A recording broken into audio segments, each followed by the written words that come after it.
Sorry about that. I had to take care of something here.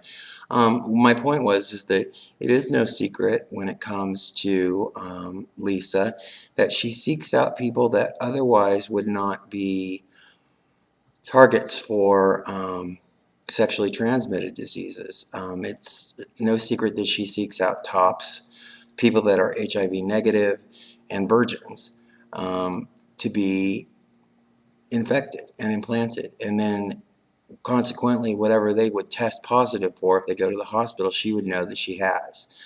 And to me, it makes logical sense that this would be another reason why a woman would go around intentionally infecting people that she doesn't like, simply because she's afraid to go get tested herself, or because she is embarrassed to find out whatever the results are.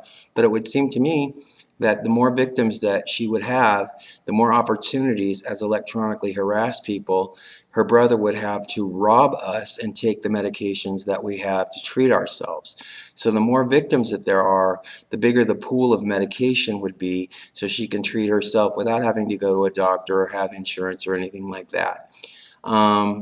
That's a theory. It is alleged, but it is something that I think is valid and should be brought up.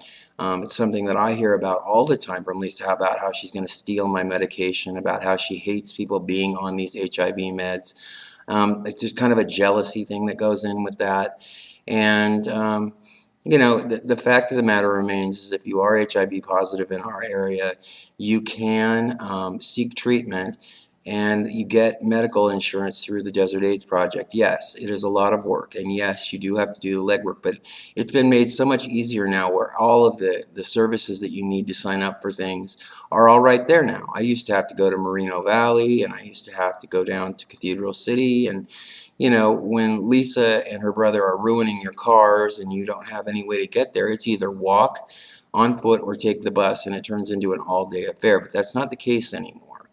Now you can get these services at the Desert AIDS Project, a place that Lisa admittedly wouldn't set foot into because she's afraid of the stigma that goes along with it. And I also think that she's afraid that she might run into people there that have met her before and don't like her. So that's my theory. Other than that, I wanted to talk about this transference thing again. She has this weird need to try to make me into her, and then she tries to act more like me. I think it has something to do with being an intelligent guy that knows how to fight this differently than anybody else has been. And I know that she gets very upset at the thought that I'm smarter than she is. Now, I don't know that I'm smarter than she is, but I'm pretty sure I am. And I'm pretty sure that when it comes to being, educated and a person that's lived a life, I have a lot more life experience than she does. And you see this in a lot of things. The story that Sergeant Anderson told me about her and he doing something in high school was my story. The story about Jonathan Mendenhall's death on Christmas Day is also my story. My grandmother died on Christmas Day, and that's something that Lisa has heard at least for 15 years, because I think about it every Christmas. The story about Christopher Monty being, assaulting somebody and stealing a bike while she runs down the road and chases after him and is picked up by two newlyweds in town to be married is all part of my story, something I've written in my own diaries that she borrows for her own life. And this is because she doesn't have her own life. She doesn't have a history. She doesn't have any past. She has nothing but me that she's followed in other people. So her stories tend to be a mixture of my life in with some anecdotal stuff from probably somebody else's. Whatever is fashioned together to make her sound like she's some sort of experienced worldly person. That's not the case. This person sits at a computer all day and night, using drugs all day and night, and she's been there for at least the last 8 years, and probably a whole lot longer than that. So everybody needs to understand something. I have been hearing the same woman's voice now for about 8 years, and it is 24 hours a day, 7 days a week, all day, all night long. And, you know, one of the things that was pointed out to me that I want to make sure everybody understands is, well, you seem to know who this person is, Kevin. Well, yes. And one of the reasons is, you know, while I was running around in Palm Springs, I mean, this girl introduces herself to everybody I know. I mean, everyone. And she purposely avoided introducing herself to me. And the reason is because I know her. I've known her for a very long time. Do I know what she's like? Yes, because of my experience. But do I know anything personal about her? I really don't. I really don't. I just know that she doesn't like gay men. I know that she's a very abusive person. She's very foul-mouthed. She lies about everything.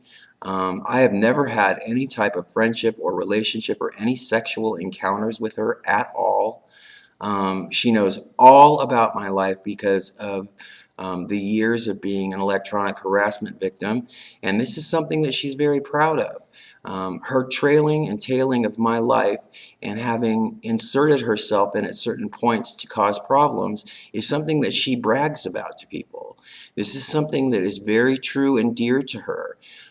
She's always wanted to be the person that ruins things in my life, and especially with, you know, relationships or jobs or any kind of interpersonal interaction. She hates me having friends, and she hates me having a boyfriend, and she hates me being able to speak clearly and speak my mind. She hates me being intellectual. She hates me having a family. She hates that I go to the gym. She hates that I'm not in love with her or her brother, and she hates that I don't have sex anymore, and she hates this and that, and she hates that I'm sober. And I mean, it's just on and on and on and on. She hates everything. And my point is that I'm not the kind of person that you can taunt me into doing something that I don't want to do. I am very strong-willed and very, very strong about what I'm like. And I do not put up with anybody telling me how to be.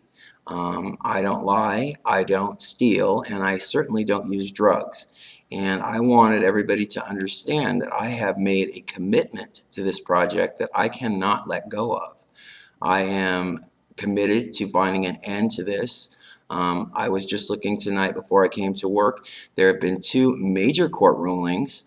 There's one in the Aaron Alexis case where the judge refused to drop the suit against the Navy because of Aaron Alexis's admissions prior to the shooting about being electronically harassed, and the court bought that argument and allowed the claims to continue.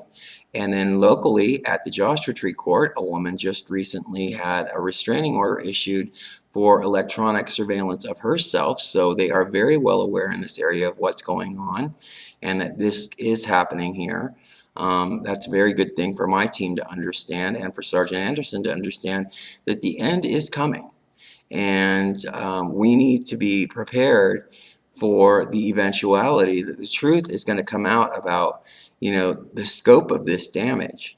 And personally, I'm a little upset with the County of Riverside for not doing a better job of looking at the restraining order that was issued against me and the warrant that's subsequent, because to me, they have handcuffed me. I mean, I certainly would love to go down to the city of La Quinta and file a complaint against them, but at this point, it would not be very bright of me, because no matter what, this girl is watching me, and she will say something if I go down there. She'll make it seem like I'm there for some violent means or something like that. I have every right to file a complaint against the County of Riverside, the attorney that represented this woman, the commissioner that issued this order, and the district attorney who decided that she was going to seek a warrant for my arrest, all based on a person that's never shown her face in a courtroom, has never done anything but lie, and has a recording that doesn't play of a conversation that isn't true. The whole thing stinks of being, you know, harassed by a person and not being able to tell people, look, I'm a man, but I can still be harassed by a woman. And I don't really think it is a valid argument that anybody makes that a woman can't be just as bad of a stalker as a man can be, especially when you're using this technology.